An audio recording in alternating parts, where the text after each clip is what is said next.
हाल ही में भारत के चंद्रयान ने चांद के साउथ पोल पर लैंडिंग कर इतिहास रचा। कुछ दिन बाद सूर्य की पड़ताल के लिए सूर्ययान यानी कि आदित्य L1 को लॉन्च किया गया। अब गगनयान को भी लॉन्च करने की तैयारी है। इस बीच इसरो ने एक और धमाकेदार ऐलान कर पूरी दुनिया को चौंका दिया है। अब इसरो ने एक और प्लेनेट के बारे में रिसर्च करने का प्लान बनाया है।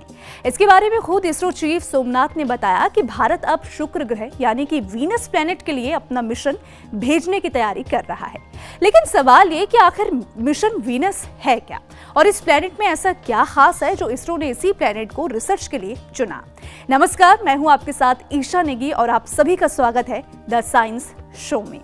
भारतीय अंतरिक्ष अनुसंधान संगठन यानी कि इसरो के प्रमुख डॉक्टर एस सोमनाथ ने कहा कि वीनस प्लैनेट के एटमॉस्फेयर और उसके एसिडिक नेचर को समझने के लिए जरूरी है कि वहां के एक मिशन भेजना ताकि वहां के एटमॉस्फेरिक प्रेशर की स्टडी की जा सके।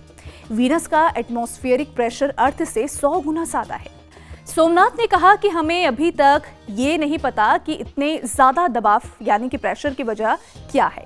वीनस के चारों तरफ जो बादलों की परत जमा है उसमें एसिड भरा है, इसीलिए कोई भी स्पेसक्राफ्ट उसके वायुमंडल को पार करके सतह तक नहीं जा सकता।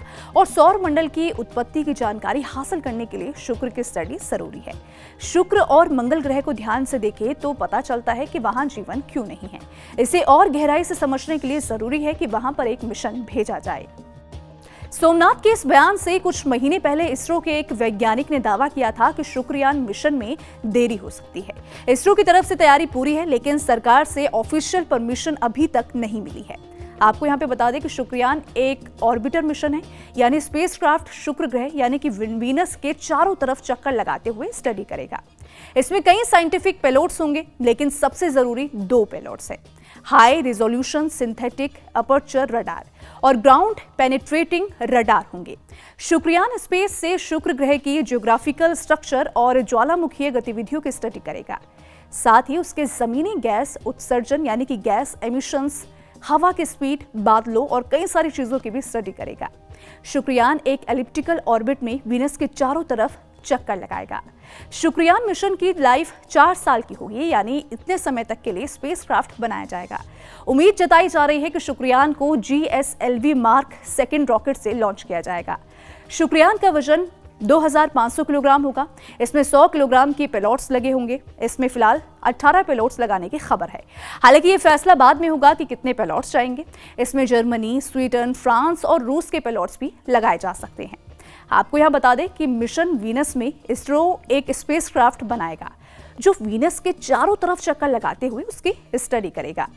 शुक्रयान का आइडिया साल 2012 में आया था। 5 साल बाद इसरो ने प्राइमरी स्टडी तब शुरू की जब डिपार्टमेंट ऑफ स्पेस ने 2017 और 18 के बजट में 23% की बढ़ोतरी की। फिर इसरो ने कई वैज्ञानिकों, संस्थानों से पेलोड्स प्रपोजल मांगे।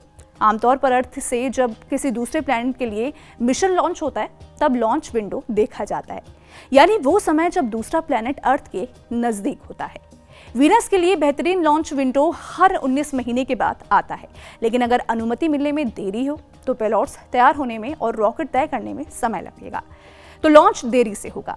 आपको यहाँ पे बता दें कि इसरो की प्लानिंग थी कि शुक्रयान को साल 2023 के मिड में लॉन्च किया जाए, लेकिन कोविड की वजह से इस मिशन की लॉन्च डेट को आगे बढ़ाकर दिसंबर 2024 तक कर दिया गया।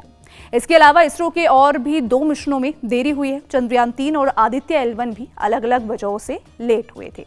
तो फिलहाल अब बस इंतजार है इसरो के इस मिशन का। तो चलिए अब जाते जाते वक्त साइंस फैक्ट का। क्या आप जानते हैं कि हमारे सोलर सिस्टम में सबसे गर्म प्लैनेट कौन सा है? जी हाँ, बिल्कुल सही समझे आप, वीनस यानी शुक्र ग्रह। वीनस की सरफेस टेम्परेचर की बात करें तो इसकी सतह का औसत तापमान लगभग 450 डिग्री सेल्सियस होता है। लेकिन ऐसा भला क्यों, जबकि वीनस सन का सबसे करीबी प्लैनेट भी नहीं है?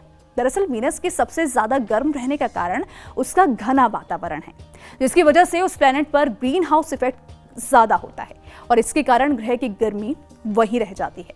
सन के सबसे नजदीक मरकरी यानी कि बुध ग्रह है, लेकिन मरकरी का कोई वातावरण नहीं है, जिसके परिणाम स्वरूप यहाँ टेम्परेचर में बड़े उतार चढ़ाव होते रहते हैं।